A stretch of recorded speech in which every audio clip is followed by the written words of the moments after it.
বাবা খেতে বসে গেছে, এবার সঞ্জয়ের ভাত দেবো। আজকে দেখুন সঞ্জয় ভাত খাবে, ঘুমটুম ভেঙে গেছে। আজকে রান্না করেছি একটু শাক ভাজা আর এই যে লাল লাল করে মাছের ঝোল। ওরা একটু লাল লাল হলে ভালো খায়, সাদা সাদা হলে ভালো খায় না। দাঁড়া আমি দিচ্ছি। দেখেছেন কি ব্যস্ত। এটা দেবো। কোন মাছটা নেবেও দেরি করে না, তাড়াতাড়ি করে নিয়ে নেওয়ার চেষ্টা করে। আলু দিয়ে আর বড়ি দিয়ে রান্না করেছি, ও আবার বড়ি খায় না, অনেক কিছু খায় না, তো বড়িটা দেওয়া যাবে না। বড়ি যদি পরে আর ভাতটা যদি মেখে দিই তো ভাতটা খাবে না, মুখে দিয়েই রেখে চলে যাবে। যতই খিদে পাক তবুও খাবে না। ওই জন্য বড়িটা বেছে বেছে আলু দিয়ে আর ঝোল দিয়ে মেখে দেবো। দেখেছেন কিভাবে। আর দেবো। ভাত নিয়ে চলে যাচ্ছে, ভাতটা দেওয়া পর্যন্ত নিয়ে চলে যাচ্ছে।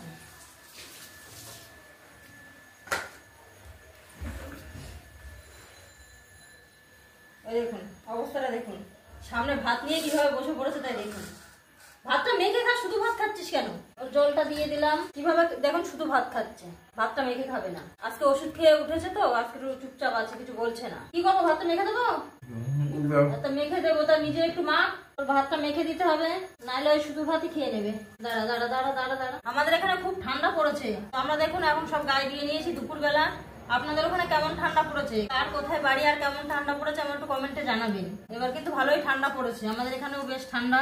ঘরের ভিতরে একটু কম লাগে কিন্তু বাইরে খুব ঠান্ডা লাগে। তো সঞ্জয় দেখুন সোয়েটার পরে আছে, আমি একটা সোয়েটার পরে নিয়েছি। চান করে এসেছি তো খুব ঠান্ডা লাগছে। এই যে সঞ্জয় ভাত খেয়ে নিচ্ছে, আজকে ভাতগুলো খাবে। আজকে মাছ রান্না করেছি, ওই যে মাছ রান্না করেছি, আজকে মাছ দিয়ে ভাতটা খেয়ে নেবে। নিরামিষ একদম খেতে চায় না।